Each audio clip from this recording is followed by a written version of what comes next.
A continuación, expondremos la lógica del ciudadano estadounidense del siglo XXI. Después del atentado del 9/11, el republicano George Bush manda militares estadounidenses a invadir Afganistán, donde al parecer se encontraban los responsables del ataque de las Torres Gemelas, es decir, Osama Bin Laden y el Al-Qaeda. Pero sorpresivamente también invade a Irak, sabiendo que Irak no tenía absolutamente nada que ver con el atentado del 9/11. Pero el gobierno estadounidense convenció a sus ciudadanos de que Saddam Hussein era un terrorista y tenía armas de destrucción masiva que podría utilizar en contra del pueblo estadounidense en ataques peores incluso que los del 9/11. Al final, todo fue un engaño. Saddam Hussein no tenía armas de destrucción masiva. Se invadió Irak solo para tomar el control del petróleo iraquí. El gobierno de Estados Unidos engañó a su propia gente para mandar a sus hijos a morir en el campo de batalla en la guerra de Irak, y cuya única finalidad era que un conjunto de empresas estadounidenses se enriquecería con el negocio del petróleo en Irak.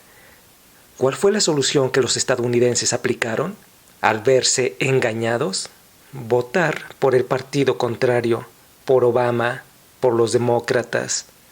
Pero a pesar de ganar el Premio Nobel de la Paz, Obama, en sus 8 años de gobierno, estuvo en conflicto bélico continuo y tuvo mayores gastos militares incluso que los de George Bush, además de mandar 30,000 soldados estadounidenses más a Afganistán.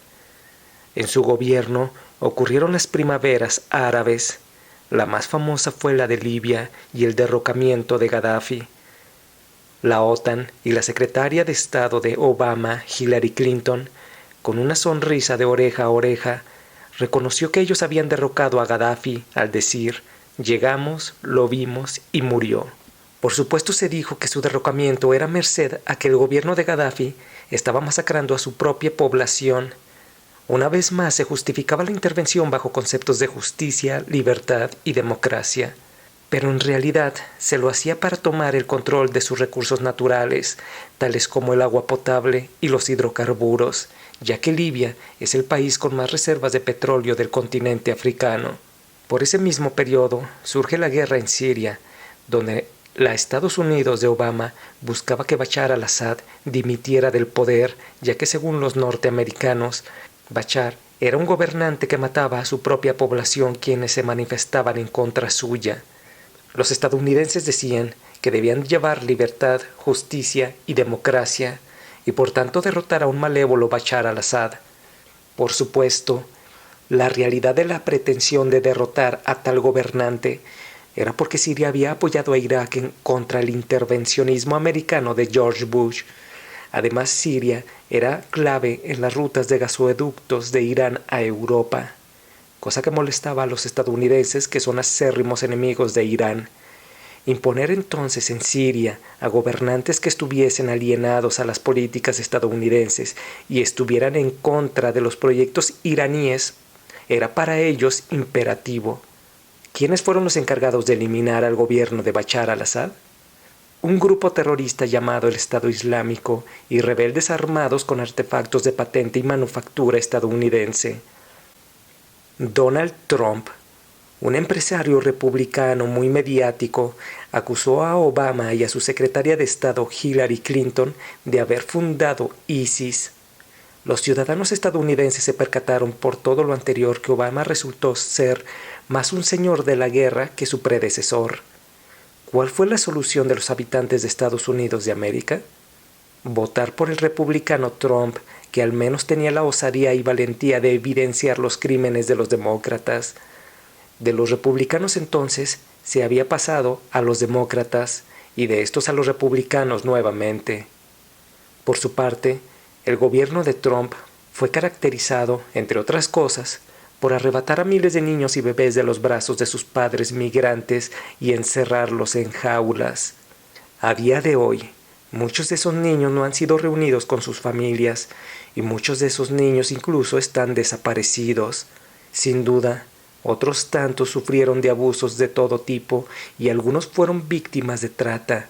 La solución de los ciudadanos estadounidenses ante semejante tortura infantil provocada por el gobierno de Trump fue votar por el demócrata Biden, el cual en su gobierno gastó miles de millones de dólares provenientes de los bolsillos de los ciudadanos estadounidenses en ayuda militar a Ucrania, dinero que bien se pudo haber usado para beneficio social en lugar de una guerra que no le favorece a los ciudadanos de a pie de Estados Unidos, pero sí favorece al lobby armamentista y a las burbujas especulativas de los poderes financieros de BlackRock y JP Morgan Chase, que se frotan las manos con una futura y teórica reconstrucción de Ucrania tras la guerra.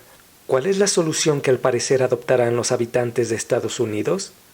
Votar ahora por los republicanos y su nuevamente candidato Trump, que, después de aseverar que de ser presidente por segunda ocasión detendrá la guerra en Ucrania, esta declaración amenazó por tanto con afectar los intereses millonarios involucrados en el conflicto, los cuales no se quedaron cruzados de brazos y organizaron un atentado en contra de su vida, que para mala fortuna de ellos sobrevivió. Los seguidores del republicano lo visualizan ahora como un elegido y protegido de Dios. Los habitantes de Estados Unidos han creído que la solución es pasar de un gobierno a otro, de los republicanos saltar a los demócratas y viceversa.